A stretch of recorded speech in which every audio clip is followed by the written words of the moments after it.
Inside Boxing's Mother's Day edition of Throwdown. My name is Steve Johnson, co-host Aurelio Martinez. We're going to finish up with that fight card last night on HBO that was headlined by Saddam Ali and Jaime Munguia for that WBO World Super Welterweight title. On the undercard, we had a good fight that was with Ray Vargas against Azat Afghanistan, and that was for the WBC World Super Bantamweight title. Just real quick on the Ray Vargas fight. Ray Vargas won the fight, but Lolo, he got cut up bad.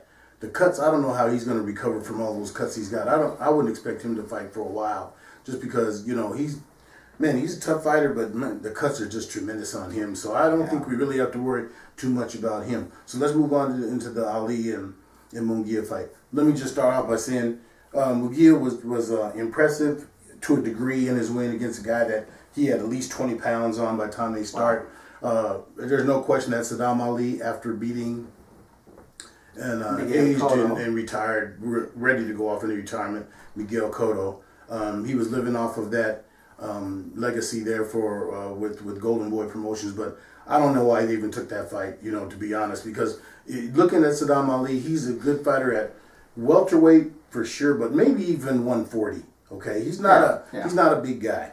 But the bottom line is, let's go with, since Jaime Munguia is now the WBO World Super Welterweight champ.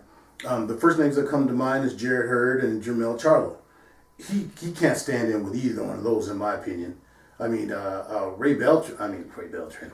Saddam Ali actually hit him a couple of times and backed him off of him. So if you think that little guy hitting him, he can back him off, he has no shot against them. But you have to remember that both Jermell Charlo and Jarrett Hurd, who's their manager? I'm sorry, who's their consultant?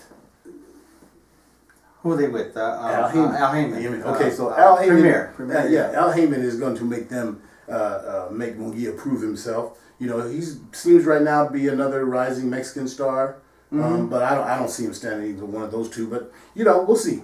But I agree with you. It was a bad decision on Saddam Ali's handlers to take that fight. It just was, because when you grab an opportunity as the one he did when he beat Miguel Cotto, okay, and he beat Miguel Cotto, and his name instantly went out there to the world as a contender, as he did good, he looked good. You play off of that. You use that as leverage to get you up.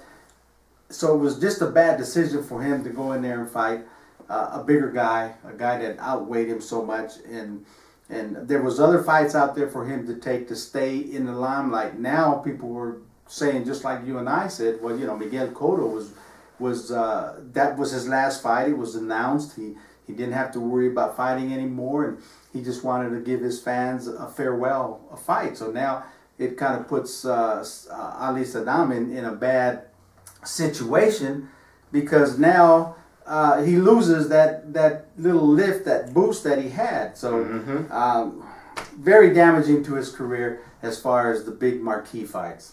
I would agree. Yeah. I would say that. Yeah. I can't disagree with you at all. Yeah. So let's talk real quick about the fights that are coming up next weekend. And Aurelio, it's I'm kind of, I don't know. Let me just say this. On Showtime next Saturday night, we're gonna have up there in Oxon Hill, Maryland. He'll have Gary Russell Jr. taking on Joseph Jojo Diaz, and that'll be for the WBC World Featherweight title. Yeah. On the undercard, it's just loaded with someone that is related to Gary Russell. So, Russell's? but anyway, There's a bunch of Russells on there, yeah. Yeah, but let's just talk about this fight in particular.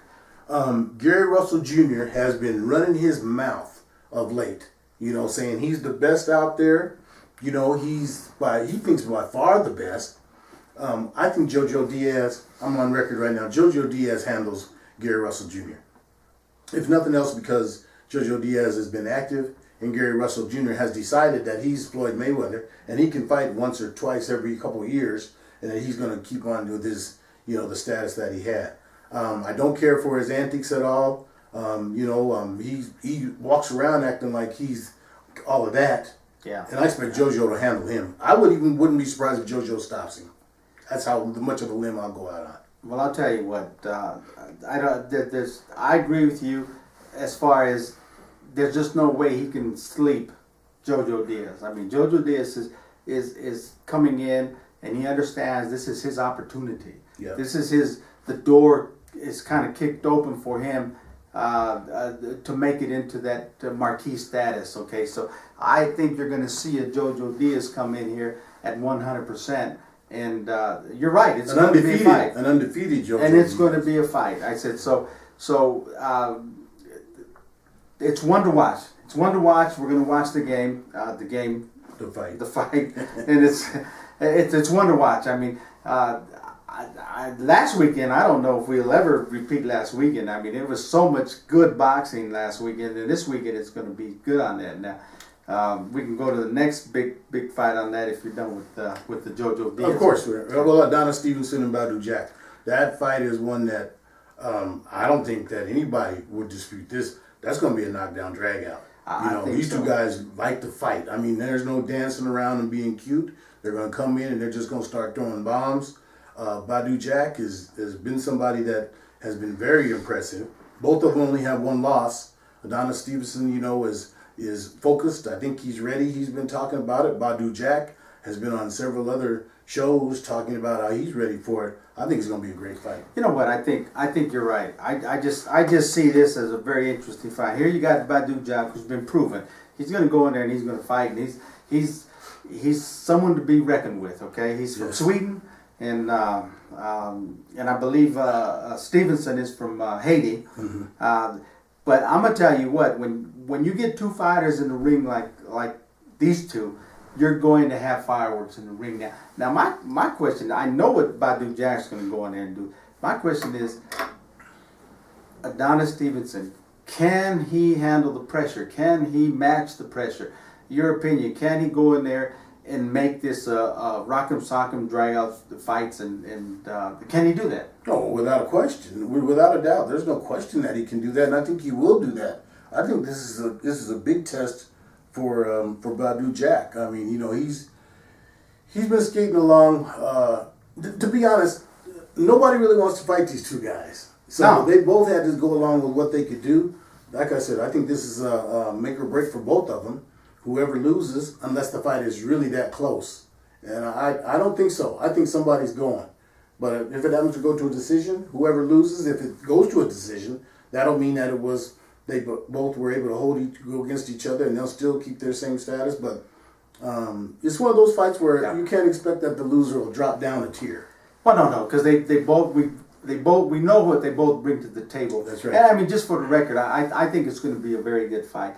I think Adonis Stevens comes out with the victory in this fight. Really? I really do. I think Adonis Stevens comes out with the victory, and it's going to be one of them fights where you say, I don't think it's going to hurt the loser, whoever it's going to be, because it's going to be that type of fight. But I just have, in my opinion, I think Adonis comes out winning this fight. I'll take the opposing stance. I think that Badou Jack, like I said, he's the guy that has been on several shows. He's been talking, and I like the way he talks. He's very confident in what he does. Not this false, braggadocious stuff. He's very sincere. Says he's been wanting this fight. He's looking forward to it. I expect him to come away with the win. I expect him to stop Adonis. I think it's gonna. Whoa. Yeah, I expect him to stop Adonis. Okay, it can happen. I mean, these guys are not guys that go in there and take their fight lightly. They're going to be shooting and throwing punches. Well, I said in the beginning, I think somebody goes. Yeah. So I think that Adonis will be the one to go.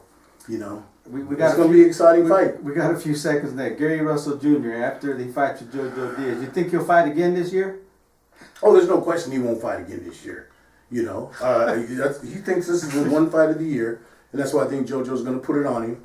And of course, he'll make excuses and cry and whine about it because he's in his own backyard with all of his brothers fighting on the card, and in his backyard right there in Maryland. It's going to be. But a credit to JoJo that he says, I don't care where we fight. I'll go up there and fight you.